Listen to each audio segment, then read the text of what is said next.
Hey guys, what is going on? So today we're going to be talking about if the Tesla Model 3 Performance is actually worth the $7,000 upgrade versus the regular long-range model. When I bought the car, the Performance upgrade was $8,000, so it was a little bit more expensive when I bought mine a few months ago, but it's now a little bit cheaper at $7,000. With that $7,000 upgrade, you do get the Performance brakes and the 20-inch Uber Turbine wheels, which in my personal opinion, these wheels and the brakes matched together are definitely the best looking wheels and brakes on any Tesla Model 3 or any Tesla Model Y. Aesthetically, they look the best, in my personal opinion, versus the Aero wheels. The default Aero wheels are just not it. They just do not look that good. Obviously, they look that way because of the aerodynamics and it improves the range. So they're not going to look the prettiest. They're not going to look the sportiest. So if you really want very sporty and way better looking wheels, the Performance upgrade, even though it's $7,000, it might be a little bit worth it for you, just because if you're spending this much money on a car, you want it to look the way that you want it to look. You don't want to look at your car thinking,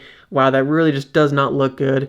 And with me, my first Tesla was a long range model, and I just did not like the Aero wheels on that model. The next feature you do get the Performance Model $7,000 upgrade is the aluminum pedals, which again, I think is just a more premium material that they use on the Performance model. Not really something that I was thinking about when I was purchasing the Performance model. The next cool features that you get with the Performance model with the $7,000 upgrade again is the carbon fiber spoiler, which this is obviously just to make your car look a little bit more sporty.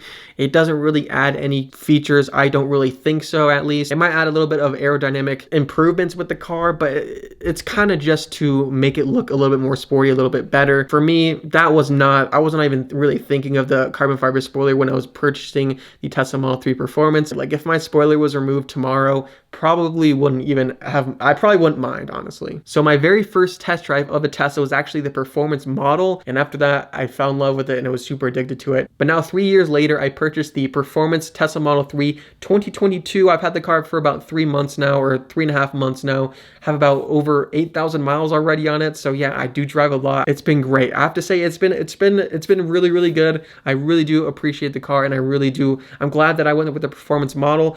But if I had to do it again, I might actually choose the long range model, and here's why. So with the speed increase of the 0 to 60 of 3.1 seconds, I'm pretty sure, that's fast. That's faster than probably 95% of the cars on the road right now. So you are going to be beating pretty much any car if you like to, race your car on the roads, which is very dangerous. I don't recommend doing that. But if you want, is that something that you want to do?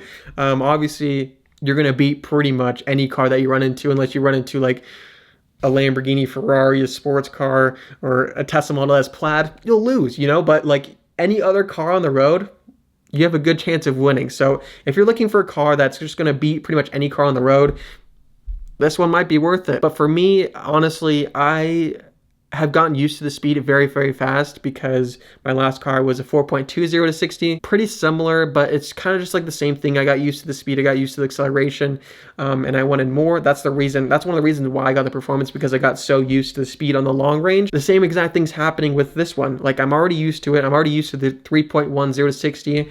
Yes, it's fun when I invite guests, and they have a ride in the car. It blows their mind because obviously it's their first time feeling that acceleration. But once you have it, once you've been driving it every single day, especially for 8,000 miles, you get used to it very, very fast. And then next is the track mode.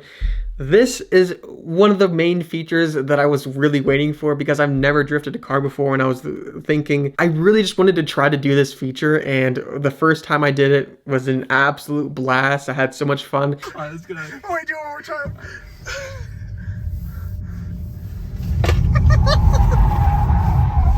Oh my god. Oh, don't go that way. This does rip up your tires pretty badly, so if you want to do this a lot, you're gonna have to replace your tires pretty much like every month, every 2 months, depending on how much you do it. But it is really, really fun. I only kind of do it when I have a new guest in the car and just want to show, hey, check this out.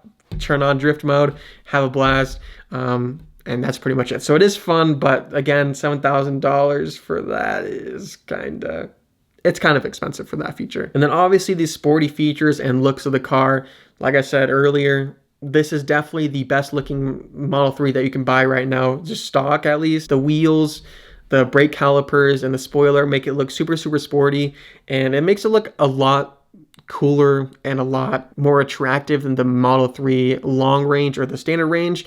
So if you want a more sportier look and you don't really care about that extra range versus the long range, I think it's about 30 to 50 miles extra range, then the performance might be worth it. But if you take a lot of road trips, you drive a whole lot, I would say probably just stick with the long range model because you still get the best of both worlds. You get very high range. I think it's like 350, 360 miles of range on a full charge. And you also get the 0 to 60 in 4.2 seconds. And you can also get a $2,000 upgrade that can make that into 3.7 seconds, 0 to 60. So at that point, it's going to be very, very close to the performance model, except you don't get the, you know, the track mode or the sporty features. I have to say, if I bought another Tesla Model 3 and I went back in time, I mean, I'm glad I experienced the performance model and know what that's about and appreciate it, the sport looking Model 3. I'll probably still go with the long range model just because of the added range. You get more range and you also get a very fast 0 to 60 that is, again, faster than most cars on the road. So at the time of recording this, it is June 1st, 2022, and the wait time for the regular Tesla Model 3 long range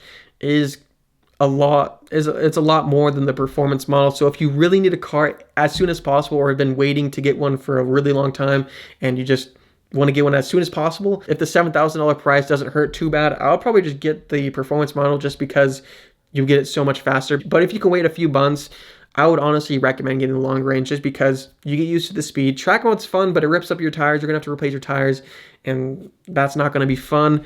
Sportier, but I mean, it's $7,000. You can buy a whole new car with $7,000. So yeah, guys, those are my thoughts about the Tesla Model 3 performance and if it's worth it for you.